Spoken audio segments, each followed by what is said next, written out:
हाय viewers, मैं संगीता अपने blog में फिर से आप लोग के साथ। मैं ठीक हूँ, उम्मीद करती हूँ कि आप लोग भी अपने अपने घरों में सेफ और सुरक्षित होंगे। और हमेशा की तरह मैं फिर से आ गई हूँ अपने ब्लॉग लेकर कई दिनों बाद। और हमेशा की तरह मैं अपने किचन में नज़र आ रही हूँ आप लोगों को। तो आज की ब्लॉग कुछ खास नहीं है, लेकिन हाँ, जो मेरे ब्लॉग देखते हैं और घर से रिलेटेड हर काम करते हैं उनको मेरी ब्लॉग ये ज़रूर अच्छी लगेगी, क्योंकि आज मैं कुकिंग में बना रही हूँ छोले भटूरे बहुत टाइम बाद और बहुत दिनों बाद बनाने का एक ये भी कारण है कि मेरे हस्बैंड को छोला उतना पसंद नहीं है। लेकिन आज मैंने सोचा कि नहीं, आज मैं बना ही देती हूँ, क्योंकि काफ़ी टाइम बाद बना रही हूँ। लास्ट मैंने कब बनाई थी वो भी याद नहीं है मुझे, तो वो खा लेंगे काफ़ी टाइम बाद जब बनती है। लेकिन हाँ, वो एक दो दिन बाद अगर बना के देंगे तो वो खाना पसंद बिल्कुल नहीं करते हैं, और ख़ास उनको पसंद भी नहीं। इसी वजह से मेरे घर पे छोला थोड़ी कम ही बनती है। भले घुगनी बन जाएगी मटर वाली, लेकिन छोला नहीं बनती है। तो ये सब चीज़ों को भी मैं बता देती हूँ आप लोगों को, जो लोग मेरे ब्लॉग देखते हैं लेकिन हाँ, मेरे घर नहीं आ सकते, मेरे बारे में जानना चाहते, तो ये सब बातें मैं बता देती हूँ ब्लॉग के ज़रिए ही। तो यहाँ पे छोले बनाने के साथ साथ थोड़ी साफ़ सफाई भी कर ले रही हूँ। और यहाँ पे मैं दिखाने की भी कोशिश कर रही हूँ कि मैंने क्या क्या डाला था। तो पहले छोका में मैंने लगाया था प्याज, और थोड़ी सी मेरे पास कैप्सिकम थी, तो इसकी फ्लेवर बहुत अच्छी आती है। कैप्सिकम किसी भी सब्ज़ी में आप डाल लीजिए ना, तो वो जो एक फ्लेवर आती है ना कैप्सिकम की, बहुत ही अच्छी लगती है। मुझे पर्सनली बहुत अच्छी लगती थी, इसलिए मैंने डाल दी है। और इसमें ऐड करूँगी मसाला। तो मसाले में मैंने क्या क्या डाला था, वो जो छोले में डलते हैं वही डाले थे। प्याज, लहसुन, अदरक, सारे मसाले डाले थे, छोले मसाले भी डाले थे। और इसको अच्छे से फ्राई कर लेंगे जब तक इसमें से तेल निकल जाए। तो यहाँ देख सकते हैं मेरी मसाला अच्छे से फ्राई हो गई। एक तरफ ना मैं कढ़ाई और भी चढ़ा दी हूँ, उस पर मैं भटूरे को तलूँगी। यहाँ पे मैंने बेल भी लिया है, तो तैयारी मैंने कर ली थी। और मैं यहाँ पे दिखा भी रही हूँ, और साथ ही साथ मेरा बच्चा भी आ गया है, देख सकते हैं। उसको बैठा बैठा के करना है, साथ ही मुझे ब्लॉगिंग करनी है, आप लोगों के साथ शेयर करनी है। तो एक साथ ना बहुत ही कुछ चलती है, लेकिन उसको मैं एकदम स्थिरता से करने की कोशिश करती हूँ, ताकि आप लोगों के साथ अच्छे से प्रेजेंट कर सकूँ। और प्रेजेंट क्या, मेरी लाइफ में जो चल रही है मैं वही चीज़ आप लोगों के साथ शेयर करती हूँ, जो बनाती हूँ वही दिखाती हूँ। तो आप लोगों को मेरी ब्लॉग कैसी लगती है कमेंट करके बताइएगा, और दिल से बताइएगा। ये नहीं कि हाँ नहीं बता देते हैं, कमेंट करने हैं तो अच्छी कमेंट करेंगे। अगर आप लोगों को अच्छी नहीं लगती है तो वो भी कमेंट कर सकते हैं, उसको मैं अगर मेरे बस पे हो जो हाँ इसको ठीक कर सकते तो ज़रूर करेंगे, और नहीं हो जो मेरी पसंद लाइक ना हो तो वो बिल्कुल भी मैं नहीं करूँगी, चाहे लोग 100 बार क्या 1000 बार बोले, पर मैं वो चीज़ नहीं करूँगी जो मुझे अच्छी नहीं लगती है। तो यहाँ पे दोनों ही बच्चे आ गए थे, और दिव्या की अभी एग्ज़ाम चल रही है, जिसकी वजह से उसकी बीच-बीच में बहुत हॉलीडे हो रही है, स्कूल ऑफ हो जा रही है, जिसकी वजह से घर पे रहना हो रहा है उसका। और तो अच्छी भी होती है मेरे बेटे के लिए, एक साथ दोनों खेलते रहते। तो यहाँ पे मैं छोले के साथ-साथ पूड़ी भी बेल भी रही हूँ, तल भी रही हूँ, और आप लोग के लिए ब्लॉगिंग भी बना रही हूँ, ताकि मैं आप लोगों के साथ शेयर कर सकूँ। तो कई दिनों से मैं सोच रही हूँ कि मैं सारी ब्लॉगिंग टाइम टू टाइम आप लोगों के साथ शेयर करूँ, बट ऐसे नहीं हो पा रही हैं। और आप लोग समझ सकते होंगे, जिनके घर पे बच्चे हैं, जिनके काम तो सभी के घर पे रहते हैं, लेकिन ये जो एक्स्ट्रा काम रहती है ना, ये बहुत ही ज़्यादा टाइम वेस्ट होती है इसमें। तो यहाँ पे बस मैं बना रही हूँ छोले, और आप लोगों को दिखाऊंगी बनने के बाद भी। और मुझे दुकान पे भेजनी थी टाइम पे टिफ़िन, क्योंकि अगर मैं अपने हस्बैंड को टाइम पे टिफ़िन नहीं भेजती तो वो फिर लंच नहीं करेंगे, देर से नाश्ता हो जाएगा, वो भी छोले भटूरे, जो कि पेट भर के नाश्ता हो जाता है। तो टाइम पे अगर मैं भेज देती 9 बजे या साढ़े 9 बजे तक, तो उनका सही रहता। 2 बजे तक भूख लग जाती है नॉर्मली किसी भी इंसान को। अगर हम 12 बजे 11 बजे नाश्ता करेंगे तो हम लोगों को भूख लंच के टाइम में नहीं लगेगी। और यहाँ पे आप लोग ये मत सोचिएगा कि मैं धारा का ऐड कर रही हूँ। ऑयल ख़त्म हो गई तो कट करके रखा था, तो मैं उसी को डाल भी रही हूँ। और यहाँ पे ब्लॉगिंग हो रही थी, तो जिसकी वजह से मैंने स्किप नहीं किया। और आज की ब्लॉगिंग आप देखेंगे, मैं कहीं पे भी स्किप नहीं कर रही हूँ या स्पीड नहीं कर रही हूँ। जो मैं जो कर रही हूँ, कैसे कैसे कर रही हूँ, टाइम लग रही है, वो चीज़ आप लोगों को सब पता चल जाएगी। तो यहाँ पे देखिए बेलन भी निकाल लिया, बेलन में ऑयल लगा लिया है थोड़ा सा मैंने। और यहाँ पे आप सोचेंगे कि मैं ऑयल कहाँ से ले रही हूँ, तो जो कढ़ाई पे ऑयल चढ़ी हुई है ना, हाँ, तो ये कढ़ाई से ही मैं निकाल के ले रही हूँ, और मैंने कढ़ाई पे ही ऑयल डाली थी। तो यहाँ पे बस आज मेरी डायरेक्शन आप लोगों को थोड़ी समझ नहीं आ रही होगी कि मैंने फ़ोन कहाँ पे रखा है। तो मैंने सोचा कि हमेशा मैं अपना जो डायरेक्शन है तो एक ही डायरेक्शन से दिखाती रहती हूँ, आज थोड़ी अलग डायरेक्शन से आप लोगों के साथ शेयर करूँ, तो अच्छी भी लग रही थी कि हाँ प्रॉपर आप लोग मुझे देख सक रहे हो मैं क्या कर रही हूँ नहीं कर रही हूँ। नहीं तो बीच बीच में क्या होती है ना, समझ नहीं आती कि हाँ क्या कर रहे हैं। तो बस यहाँ पे मेरी पूड़ियाँ जो भटूरे हैं उसको मैं अच्छे से तल रही हूँ, और यहाँ पे ऑयल पे डाल डाल के देखिए तल रही हूँ। ऑयल मैं एक्स्ट्रा लेके भी कर सकती हूँ, लेकिन एक ना आदत से बन जाती है। तो ससुराल में ना इसी तरह करते करते मेरी एक आदत से हो गई। एक्स्ट्रा अगर मैं निकाल भी ले तो हाथ कढ़ाई की तरफ चली जाती है। और डरिए मत, हाथ बिल्कुल नहीं जलती। जब जिसकी आदत हो जाती है ना, वो गर्म तेल पे भी अपना हाथ डाल सकती है, मतलब इस तरह से होती है। बस ये फॉर एग्जांपल दे रही हूँ मैं। तो बस आप लोग गर्म तेल पे हाथ मत डालिएगा, जिनकी प्रैक्टिस है वो लोग ही करिएगा ऐसा काम। तो यहाँ मेरे छोले देखिए बन के तैयार है। तो मैंने ये छोले के ना बॉईल करके रखा था, तो इस पर डाल दिया है। इसको अभी अच्छे से और भी चलाएंगे, थोड़ी तक ग्रेवी जब ठीक हो जाएगी ना, उसके बाद फिर मैं पानी इस पर ऐड करके फिर इसको अच्छे से उबलने दूँगी। उसके बाद क्योंकि हम छोले भटूरे के जब छोले बनाते हैं ना तो छोले भी टेस्टी होनी चाहिए और भटूरे भी साथ ही साथ। तो मैं दिखाऊंगी आप लोगों को। तो यहाँ देख सकते हैं मैंने अच्छे से इसको फ्राई कर लिया था और इस पर मैंने पानी भी डाल दिया है। ग्रेवी मैं इतनी ही थिक रखूँगी और यहाँ पे धनिया पत्तियाँ भी मैंने डाल दी थी, लेकिन वो मिक्स हो गई जिसकी वजह से आप लोगों को ना, और गैस पे चढ़ी हुई थी जिसकी वजह से हरी हरी धनिया नहीं दिख रही होगी। तो ऐसा कुछ नहीं है, मैंने हरी धनिया पत्तियाँ डाली हुई है और मैं इतनी ही ग्रेवी रखूँगी क्योंकि मुझे टिफ़िन में भी भेजनी है, जिसकी वजह से मैंने इतनी रखी है।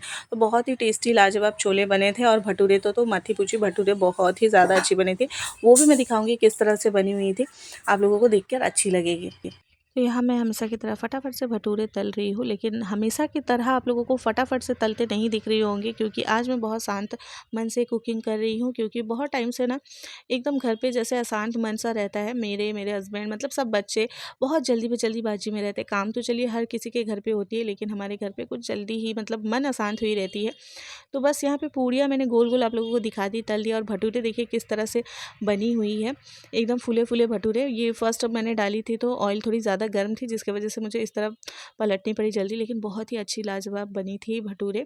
और छोले भी बहुत अच्छी बनी थी, काफ़ी टाइम बाद बनाई थी लेकिन अच्छी बनी थी, एकदम फूले फूले भटूरे थे और छोले भी अच्छे थे। तो मैं यही बता रही थी कि मैं शांत मन से आज कुकिंग कर रही थी क्योंकि एक मोटिवेशनल चैनल पे मैंने सुना था कि शांत आप जिस तरह से खाना बनाओगे उस तरह से ही बॉडी पे आपके असर रहती है। तो मैं आजकल बहुत जल्दी में खाना बनाती हूँ, बहुत ही दौड़म भाग में बनाती हूँ, जिसकी वजह से ना वैसा ही मतलब हम लोग कर रहे हैं, एकदम भागम भाग, हमेशा भागम भाग। तो मैंने सोचा चलो ये भी एक बात मान के चलते हैं जो लोग इस तरह से बोलते हैं, मोटिवेट करते हैं लोगों को। और हाँ, आज मैंने सर पे पल्लू रख के नहीं बनाया है, कुकिंग नहीं किया है, लेकिन फिर भी मेरी खाना में बहुत अच्छी टेस्ट आई है। तो ऐसा कुछ नहीं है, सर पे पल्लू रखकर बनाना अच्छी लगती है, एक औरत को शोभा देती है, ये सभी औरत जानते हैं। लेकिन गर्मियों के दिनों में औरत को हालत भी ख़राब होती है इस तरह पल्लू लेके बनाना। लेकिन हाँ, उस दिन भी काफ़ी अच्छी बनी थी। तो सादा खाना जब मैं बनाऊँगी मैं चाहूँगी कि मैं खुद से ट्राई करूँगी कि मैं पल्लू लेकर बनाऊँ ताकि मेरे सादे खाने में भी स्वाद आ जाए। और आज तो मसाला वगैरह भी बना के दे रही थी, तो बना रही थी, इस वजह से मैंने पल्लू नहीं लिया। तो ये भी मैंने आप लोगों के साथ बता दिया, शेयर कर लिया। तो यहाँ देखिए भटूरे कितने अच्छे से फूले-फूले बनकर तैयार हो रहे हैं और यहाँ सारे गर्म-गर्म भटूरे मैं निकाल कर रख रही हूँ, आप लोगों को दिखा रही हूँ। तो जी किनको-किनको ये छोले भटूरे खाना पसंद है मुझे कमेंट करके ज़रूर बताइएगा। और मौका मिलेगा अगर मेरे जानने पहचानने वाले लोग देख रहे हैं मेरे घर पे किसी किसी दिन विज़िट करेंगे तो ज़रूर मैं बनाऊँगी, खिलाऊँगी। बट आप लोग मुझे पहले कमेंट करके बता दीजिएगा जो लोग मेरे जानने वाले पहचानने वाले लोग हैं। तो मैं ज़रूर चाहूँगी कि मेरे हाथ की बनी हुई आप लोग खाइएगा। और कुकिंग कभी भी आप मन से बनाइए वो बहुत ही अच्छी होती है और खिलाने की शौक भी रखने चाहिए, तब बहुत अच्छी कुकिंग बन के तैयार होती है। और जो लोग मेरी तरह हाउसवाइफ है, मुझे उम्मीद करती हूँ कि मेरी ब्लॉग देख के उनको अच्छी लगती होगी। कहीं न कहीं किसी न किसी ब्लॉग को देखकर हम लोग भी सीखते हैं और मुझे आशा रहती है कि मेरी ब्लॉगिंग भी ऐसी हो कि लोग देखकर कुछ ना कुछ सीखें ज़रूर। और बहुत लोगों से मेरी बात होती है जब बताते हैं कि हाँ, आपकी ब्लॉगिंग में ऐसे देखी थी, भले वो लोग कमेंट नहीं करते हों, लाइक नहीं करते हो, लेकिन जो मेरे आस-पास के लोग हैं, ज अगर देखते भी तो बोलते हैं हाँ, कि आपके ब्लॉग को देख के हम लोगों को ये सीख मिल रही थी, अच्छी लग रही थी, सुबह आप इस तरह कर रही हैं, वैसा कर रही हैं, मैनेज कर रही हैं। तो ये सब जानकर अच्छी लगती है। और हम किसी के हमारे अगर किसी कुछ काम करने से अगर किसी लोगों की 4 लोगों की अच्छाई होती है, भला चीज़ सीखते हैं, तो उससे तो हमारी ही अच्छी होती है। तो ब्लॉगिंग करने का भी ये भी एक चीज़ सक्सेस हो रही है मेरे लाइफ में। और सामने से लोग अगर आपको कमेंट भले ही मुँह से ही कर रहे हैं, मन से ना कर रहे हैं, अच्छे कमेंट कर रहे हैं, तो सोचिए कि वो अच्छी ही चीज़ होगी, क्योंकि अच्छा सुनना, अच्छा बोलने से हर चीज़ अच्छी होती है। ये मैंने लाइफ में सीख लिया है। लेकिन कभी-कभी क्या कर सकते हैं लोग, सामने वाले लोग कभी-कभी इसी तरह इतना गुस्सा दिला देते हैं कि आपके मन जो होता है बेकाबू हो जाता है और अपने मुँह से इतनी कुछ निकलने लगती है, लोगों के लिए ना अच्छा सोचने का मन ही नहीं करता है। ये हो जाती है मेरे साथ। और हम लोग नॉर्मल इंसान हैं, हम लोगों के साथ ये सब होना स्वाभाविक सा बात है, इसमें कोई बड़ी बात नहीं है। लेकिन हाँ, कभी-कभी अच्छे विचार भी आते हैं और ज़्यादातर अच्छे विचार ही आते हैं। लेकिन फिर सोचने लगती हूँ कि अच्छे विचार करके क्या फ़ायदा जब लोग हमारे अच्छा नहीं चाह रहे। लेकिन ऐसा नहीं है, जब हम कुछ अच्छी चीज़ सुनते हैं ना तो अच्छी होती है। तो ये सारी बातों के बीच मेरी ये भटूरे देखिए बनकर तैयार है। तो बनी है ना लाजवाब। तो कभी-कभी लाइटिंग की वजह से ना मेरी जो ब्लॉगिंग होती है ना, कभी कलर बहुत डिफरेंट आने लगती है, मुझे समझ ही नहीं आती है कि होती क्या है। लेकिन हाँ, जो बहुत अच्छी कलर आती है ना, वही समझ लीजिए वही परफेक्ट वाला कलर है मेरा खाने की कुकिंग का। तो मैं यहाँ घुमा-घुमा के आप लोगों को दिखा रही हूँ। तो यहाँ मेरी कुकिंग तैयार है, अब बस टिफ़िन की तैयारी करनी है और इनको भेजना है। तो यहाँ मैंने टिफ़िन में थोड़ा सा डाला है छोला, और छोले मैं ज़्यादा नहीं दूँगी क्योंकि मैंने पहले बता दी उनको पसंद नहीं, फिर भी मैंने थोड़ा सा डाल दिया है। साथ ही साथ प्याज और कैप्सिकम के थोड़े से चॉप्ड करके दे दिए है, ऊपर से वो छिड़क कर खाएंगे तो ज़्यादा अच्छी लगेगा। और यहाँ पे उनकी फेवरेट चीज़ चना फ्राई कर दी हूँ। छोला अगर मैं नहीं भी देती तो ये फ्राई के साथ वो बहुत अच्छे से खा लेते हैं, और भटूरे ही साथ में। तो इनको मैं पैक करूँगी। और यहाँ पे मैंने रखी थी थोड़ी सी दही, जो रायता बनाकर भेजने वाली थी, बट मेरे बेटे ने इसमें थोड़ी सी डाल दी थी पानी, वो भी जूठा पानी मैंने जो पिया था, तो वो नहीं बन पाई, और इसी वजह से मैंने रख दिया उसको साइड में। और रायता वो किसी दिन और खा लेंगे, और ये दही मेरे मुँह में जाएगी, यानी मेरे पेट पे जाएगी, क्योंकि मैंने जूठा पानी जो पिए थी वो मेरे बेटे ने डाल दी थी। कि किस तरह वो साइड में बैठा है ना, तो यहाँ बैठ के ये यही सब कामें करता है। और जब मैं ब्लॉगिंग करती हूँ तो देखते रहता है, और किस तरह से स्माइल कर करके आप लोगों को देखिए किस तरह चिढ़ा रहा है। और जैसा कि मैंने पहले कहा कि मैं कई दिनों बाद अपनी ब्लॉगिंग शेयर कर रही हूँ आप लोगों के साथ। तो ये है थर्सडे की ब्लॉगिंग। बहुत दिन से मेरा मन कर रहा था कि मैं इस तरह महावर लगाऊँ, आलता लगाऊँ पैर पे। तो थर्सडे के दिन मैंने ये लगाया था, और आप थोड़ी सी मैंने सूट करके रख ली थी, बट मुझे मौका ही नहीं मिला कि मैं आप लोगों के साथ शेयर कर सकूँ। तो बस ये आलता लगा रही थी, और क्या ही बताऊँ, आलता मेरी ख़त्म हो गई है, उसे लानी है। थोड़ी थोड़ी निकल रही थी, तो मैंने कहा कि चलो मन है तो लगा ही लेती हूँ। और थर्सडे का दिन तो बहुत ही ज़्यादा अच्छा होता है ये सब के लिए। तो मैं लगा रही थी, और मैंने थोड़ी सूट भी कर ली ताकि मैं आप लोग के साथ शेयर करूँ। और किनको किनको महावर लगाना पसंद है मुझे कमेंट करके ज़रूर बताइएगा। मैं कितने कुछ के लिए आप लोगों को कमेंट करने के लिए बोल रही हूँ। अगर इनमें से कुछ भी आप लोगों को अच्छी लगती है ना, तो कमेंट करके बताइएगा, मुझे अच्छी लगेगी जानकर। और मेरे तरह मेरे तरह कई औरतें हैं जो घर पे इस तरह काम करने के बाद भी सजना संवरना बहुत पसंद होती है, तो उनमें से मैं एक हूँ। और पहले तो मैं बहुत ज़्यादा ये सब करती थी, लेकिन अगर अभी देखिए मैं साइड में, अभी मेरे बेटा या कोई है जो परेशान कर रहा था, जिस वजह से ना मैं रुक जाती हूँ। तो इसी वजह से ना मैं ये सब कर नहीं पाती। नहीं तो आज की डेट में भी मैं, अगर मेरे पास 100 काम भी हो ना, तो मैं अपने आप को तैयार करने में कभी पीछे नहीं हटती हूँ। तो ये सब क्वालिटी मेरे में भगवान ने गॉड गिफ्टेड ही दी है मुझे।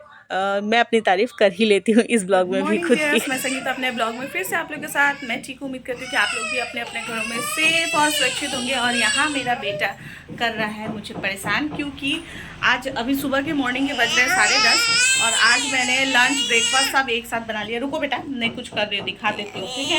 ऑडियंस देखिए किस तरह परेशान कर रहा है, देखिए दिखा। ये इसी तरह परेशान करते रहेगा।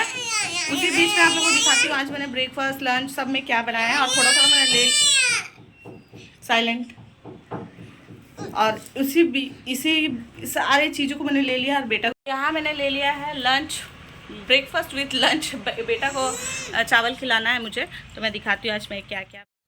और यहाँ मैं एक चीज़ आप लोगों को बता दूँ, ये सैटरडे की ब्लॉग है, लेकिन किस सैटरडे की ब्लॉग है ये मुझे याद नहीं है।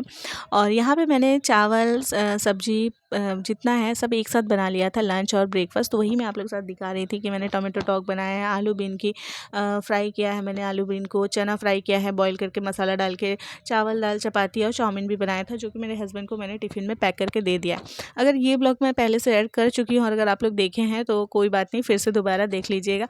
अगर जो लोग नहीं देखे हैं तो वो फिर से मेरे इस ब्लॉग को जरिए देख लीजिएगा। और इस ब्लॉग में ना मैं इस लास्ट में आप लोगों को एक चीज़ शेयर करूँगी कि बच्चे जितने भी अपने मतलब पापा के रिलेटिव लोग से दूर रहे, लेकिन उनका जो ब्लड है ना, वो ख़ानदान को मतलब एक खिंचाव वो रहता ही है। जैसे मेरे बच्चे लोगों को मैं देखती हूँ, चाहे मैं ही क्यों ना हूँ, मतलब पापा के साइड में हम लोग ज़्यादा खींचते हैं। चाहे माँ आपको कितनी भी आप लोग को प्यार ना कर ले, लगाव ना कर ले, जो कि माँ लोग माँ ही होती है, ये माँ ही समझ सकती है कि बच्चे को किस हद तक माँ लोग प्यार कर सकती हैं। लेकिन बच्चे लोगों की खिंचाव ना पापा लोग के रिलेटिव से ना कुछ ज़्यादा होती है, और पापा से भी होती है। ये आज मैं मतलब प्रूफ के साथ आप लोगों को दिखाऊंगी। और क्यों इस तरह कह रही हूँ ये आगे आप लोग ब्लॉग देख के ही समझेंगे और जानेंगे, क्योंकि आप लोग भी मेरी ब्लॉगिंग देखते हैं। जो लोग कंटिन्यू देखते हैं वो इस चीज़ को नोटिस किए होंगे। और किस चीज़ नोटिस करने की बात कर रही हूँ वो मैं बता रही हूँ। जब मैं दुकान जाती हूँ तो अपने बेटे को जब नीचे रख कर उसको बोलती हूँ पैदल चल के चलिए, तो वो बिल्कुल नहीं चलना चाहता। और पूरे मेरे घर से गेट से निकलने तक, इवन मेरे दरवाज़ा मैं लॉक करने के बाद पूरी सीढ़ियाँ मैं उसको गोद लेकर नीचे तक जाती हूँ, और उसके बाद पूरे ही उसको कैरी करके गोद में दुकान तक लेकर जाती हूँ। और चाहे मेरे हाथ में बैग हो, कपड़े की हो, कुछ नहीं। लेकिन जब आज उसकी दादी आई और वो जब लेकर साथ में गई, तो आप लोग खुद ही देख लीजिए किस तरह से चले जा रहा है और यही इतने दूर ही नहीं चल रहा था, वो पूरे घर से सीढ़ियों में मतलब अपनी दादी का दर्द समझता है कि हाँ दादी के पैर में दर्द है, उनके हाथों में दर्द है। तो ये देखकर आप लोगों को क्या समझ आई ये तो मुझे नहीं पता, लेकिन हाँ मुझे ये समझ ज़रूर आ गई कि बच्चे अपने परिवार वालों से चाहे कितने भी दूर रहे, खासकर अपने दादा दादियों से, वो उनसे जुड़े ही रहते हैं। चाहे उनसे प्यार मिले चाहे ना मिले, मतलब रोज़ की डेली प्यार की बातें कर रही हूँ, लेकिन वो लोग जुड़े रहते हैं अपने पापा से और उनके पापा की फैमिली से, चाहे मम्मी जितना भी प्यार कर ले। और यहाँ एक चीज़ देखिए, इस लड़के ने बैग में कैट को कितने अच्छे से कैरी किया है। तो आज की ब्लॉग यहीं तक, फिर मिलेंगे दूसरे ब्लॉग में, तब तक के लिए